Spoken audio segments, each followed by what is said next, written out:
A Great Argead Saga ALEXEIN, Alexander the Great. Volume 2, Hieros Lochos, The Sacred Band. By Makāula Nakae. Episode 29, Macedonia, Royal Ledger. Mechanics of Compliance. Early January, 367 BCE, the inner sanctum of Queen Eurydice, Pella. The morning light filtering into the queen's private solar was thin, gray, and razor-sharp, illuminating a room stripped of all domestic warmth. On the cedar table lay no embroidery or courtly gifts, but rather the raw, papery anatomy of a crumbling regime. Tax rolls from the northern marches, timber concessions from the Pierian forests, and the narrow strips of vellum, recently forwarded by Philip's hidden couriers in the south.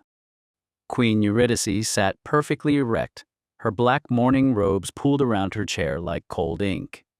Opposite her stood Menelaus, the youngest son of her rival Gygia, his knuckles wide against the back of an iron-braced chair. At her right hand was General Atalos, his thumb lazily tracing the bronze rim of a signet ring. The heavy door groaned open and Lord Harpalus of Elimeia stepped inside. He was a man who had long maintained a delicate balance in Pella, nominally supporting the Regent Ptolemy of Lochos, while quietly pocketing the transit taxes from the southern trade routes. He attempted a fluid, practiced bow, his face set in a mask of courtly deference.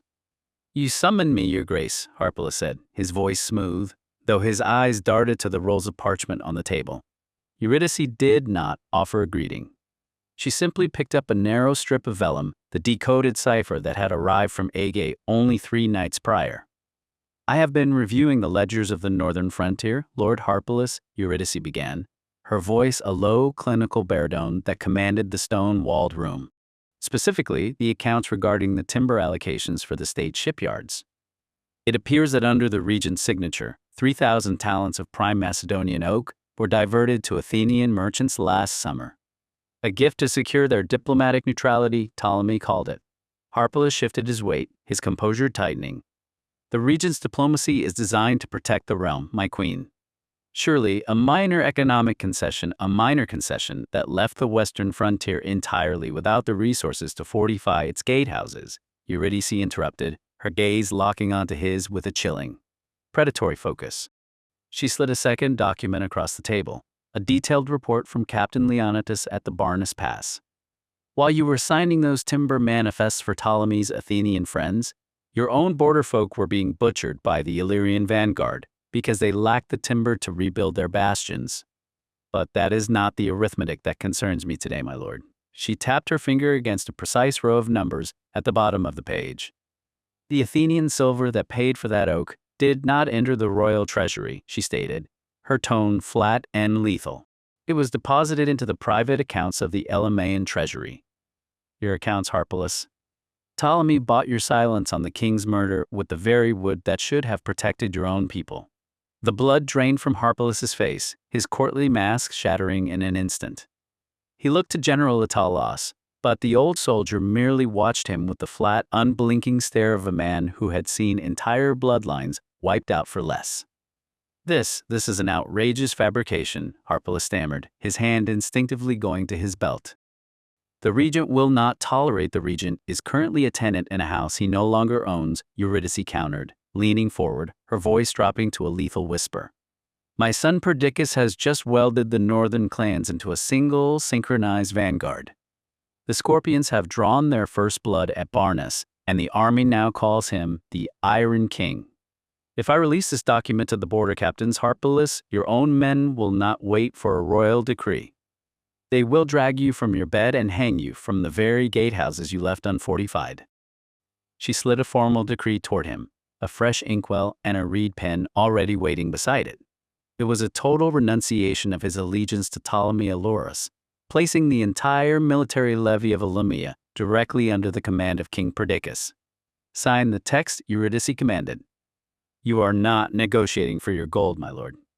You are buying the right to breathe through the winter." With a trembling hand, Harpalus reached for the pen, the scratch of the reed against the parchment, the only sound in the suffocating silence of the solar. As the lord slunk from the room, his signature drying on the parchment, Eurydice looked toward the next stack of reports waiting on her desk, the private vulnerabilities of the lords of Orestes and Lyncestis. The intelligence Philip had plundered from the Theban archives, combined with Perdiccas' mechanized victories in the field, had provided her with the ultimate political weapon. She was not merely managing a court, she was systematically executing a clinical, bloodless purge of the region's remaining foundations. By noon, 3 more lords would stand before that cedar table, and by dusk, Ptolemy Elorus would find himself entirely isolated within his own palace, a king of shadows whose supporters had been quietly, precisely bled away by the mother of the princes he had tried to destroy. The night wind off the Thermaic Gulf slammed against the limestone blocks of the Queen's Wing, carrying the bitter scent of frozen brine and wood smoke. Inside the inner solar, the heavy cedar shutters were barred and bolted with iron, transforming the space into a closed, impenetrable fortress of statecraft. A single, massive bronze lamp sat at the center of a low ebony table, casting sharp, amber shadows that stretched like pikes across the faces of the 3 Argeads gathered within. Queen Eurydice sat at the head of the table, her hands resting flat on the polished wood. Opposite her stood King Perdiccas III, his jaw set like an iron windlass, his seasoned cuirass still bearing the faint gray grit of the northern roads. Beside him, Menelaus, the youngest prince, leaned against a weapon rack, his hand hovering with a restless, kinetic readiness near the hilt of his short sword. On the table between them lay the fruit of the day's bloodless campaign, 4 formal decrees, their ink freshly dried, bearing the signatures of the most powerful border lords of the realm. Elimeia, Orestes, and Lyncestis had officially renounced their allegiance to the regent. Ptolemy Elorus was now a king of ghosts, his political foundations systematically excised by the Queen's ledger.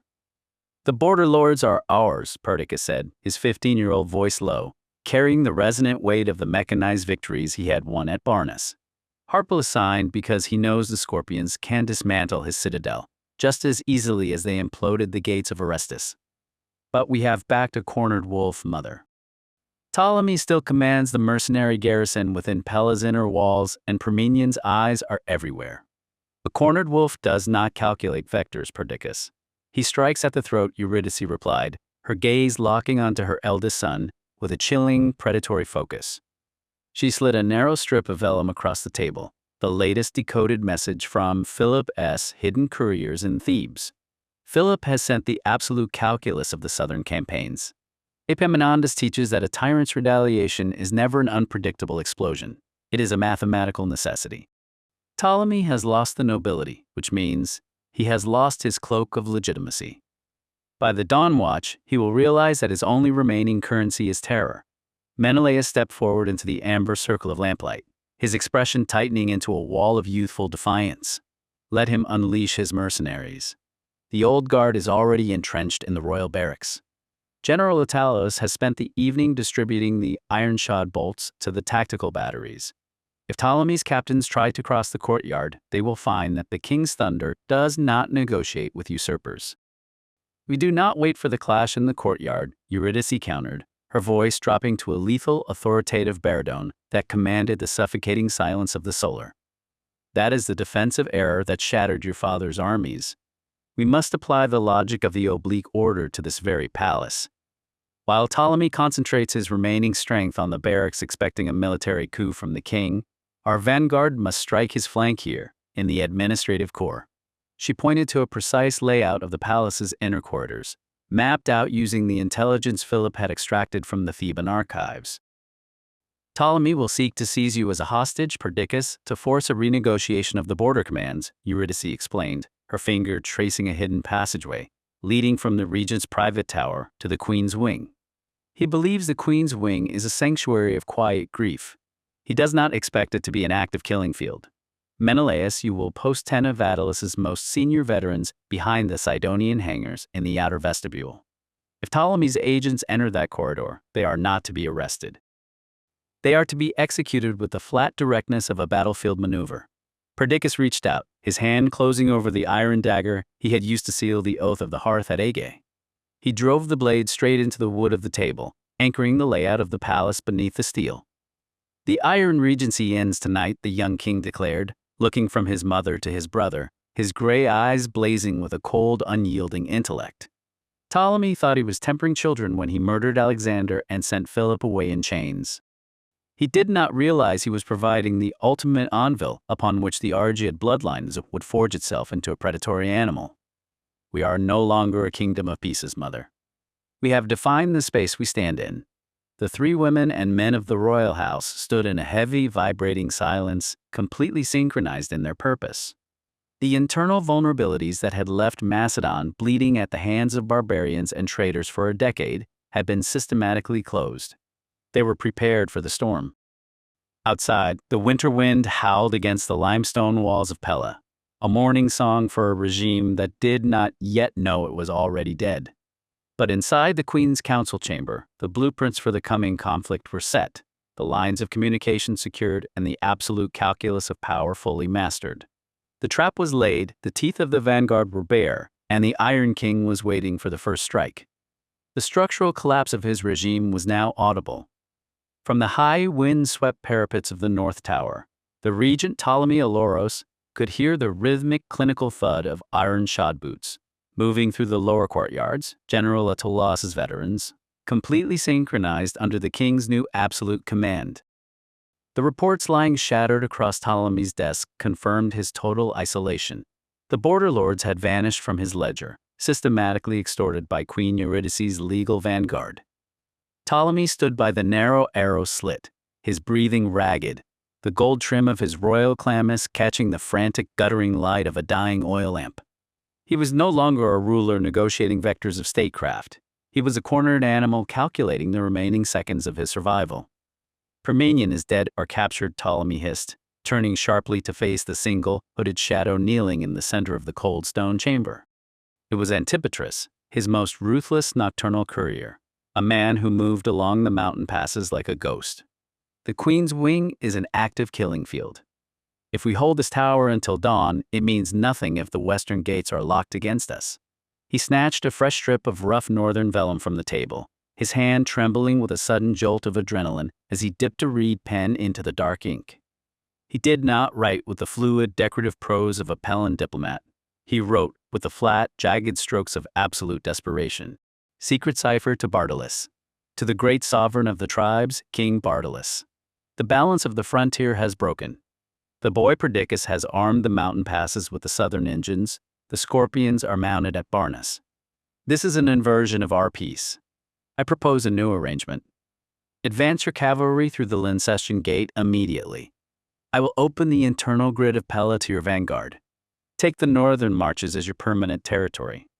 In return, isolate the Argead princes. Secure my survival, and the gold tribute of the south will be doubled before the spring thaw. Ptolemy rolled the vellum tight, his fingers trembling ever so slightly as he pressed the hot red wax into place. He did not seal it with the golden Argead lion, a symbol of a royal house. He had betrayed too many times to claim, but with his own private scarred signet ring, the heavy iron crest biting deep into the crimson wax. There is no turning back now, Ptolemy thought, his chest rising and falling in shallow, rapid breaths as he stared down at the cylindrical package. I have crossed the final threshold. If Perdiccas finds this letter, my head will decorate the southern gate before the sun clears the peaks. I am trading a crown for a few more breaths of winter air, but a dying man does not barter for tomorrow. He buys the next hour at any price. He thrust the cylinder into Antipatris's hands, his fingers clamping down on the courier's wrists with a terrifying, vice-like grip, his knuckles bleached to a stark ivory. You do not use the commercial roads, Ptolemy commanded, his voice dropping to a lethal, desperate whisper that vibrated against the bare limestone walls of the solar. The scorpions sweep the valleys, and Philip's mathematical eyes are everywhere between here and Thebes. One false step on the low roads, and Perdiccas's engineers will riddle you with steel before you clear the outer orchards. You take the treacherous goat paths through the Pierian ridges, where the ice never melts. Antipatros swallowed hard, the cold sweat beating along his hairline. But he locked his jaw and held his ground. And if the king's scouts cut me off at the pass, Lord Ptolemy? If you are intercepted, Ptolemy hissed, his eyes burning with the manic intensity of a trapped beast, you swallowed this vellum or drive your blade into your own throat. There is no ransom for failure. If Bardylis does not receive this arithmetic before the morning watch, the Iron Regency ends tonight, and we are both ghosts. The courier gave a single tight nod, his form dissolving instantly into the shadow of the hidden spiral staircase that cut through the absolute dark of the tower's foundations. The heavy oak door clicked shut behind him, leaving a vacuum of terrifying silence in the chamber. Left alone in the suffocating stillness of the solar, Ptolemy turned back to the window, his eyes straining toward the dark, freezing expanse of the northern horizon. I have invited the wolf into the nursery, Ptolemy thought, a cold, hollow dread pooling in his stomach as the magnitude of his treason settled over him.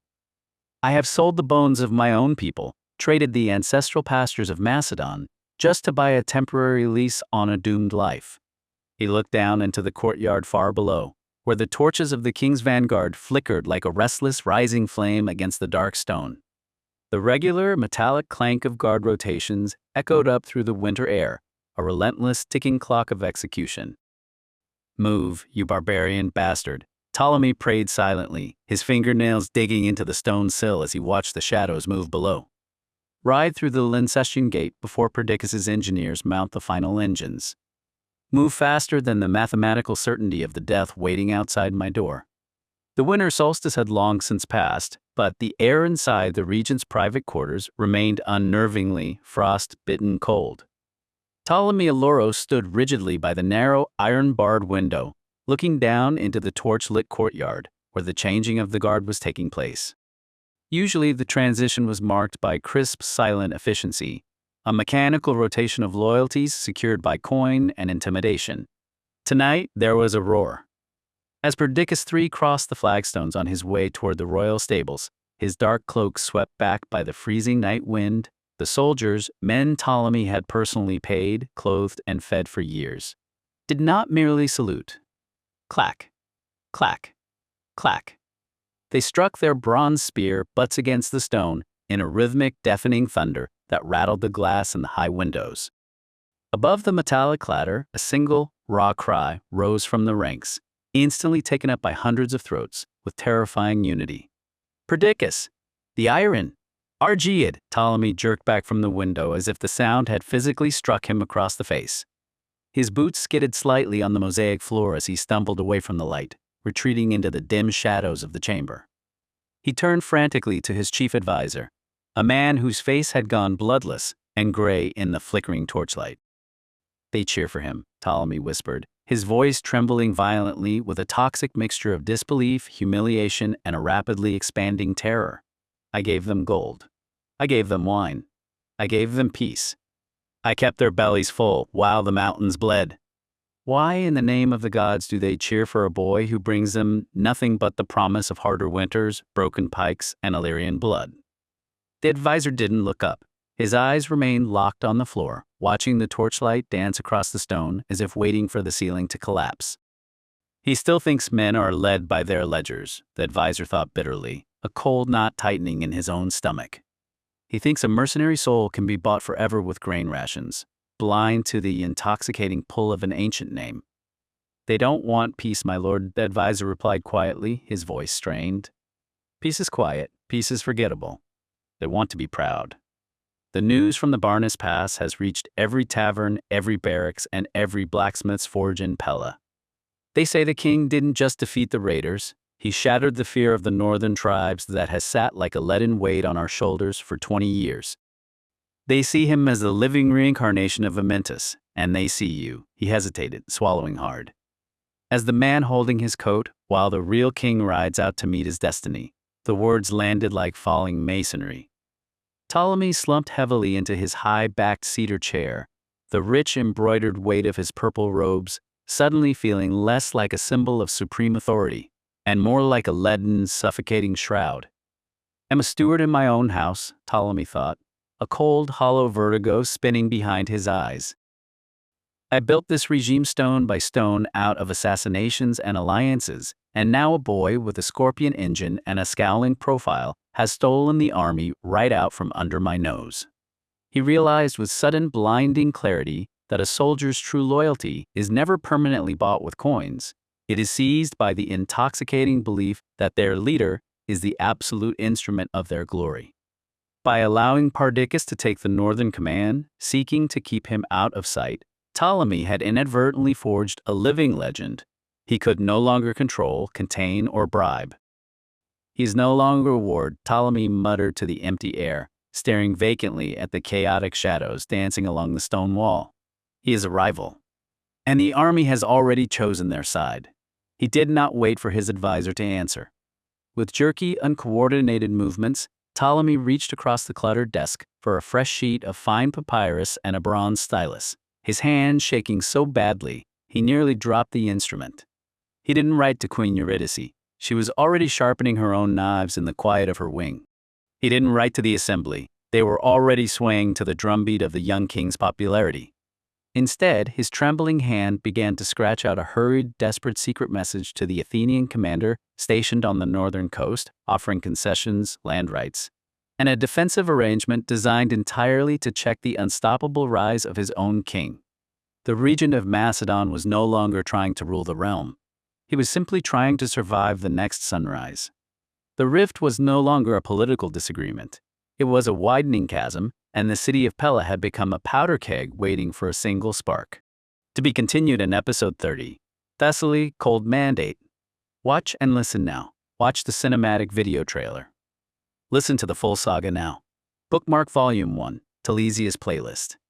Volume 2, Hieros Lochos, the Sacred Band Playlist. Bookmark Volume 1, Divine Oracle Playlist. Join the Vanguard. A new episode drops every single day until the epic conclusion of Volume 2. Each chapter delivers a tight, hyper-focused 10 to 30-minute hit of cinematic historical drama, perfect for your daily plunge into antiquity. Subscribe to follow the bloody rise of the Argead dynasty.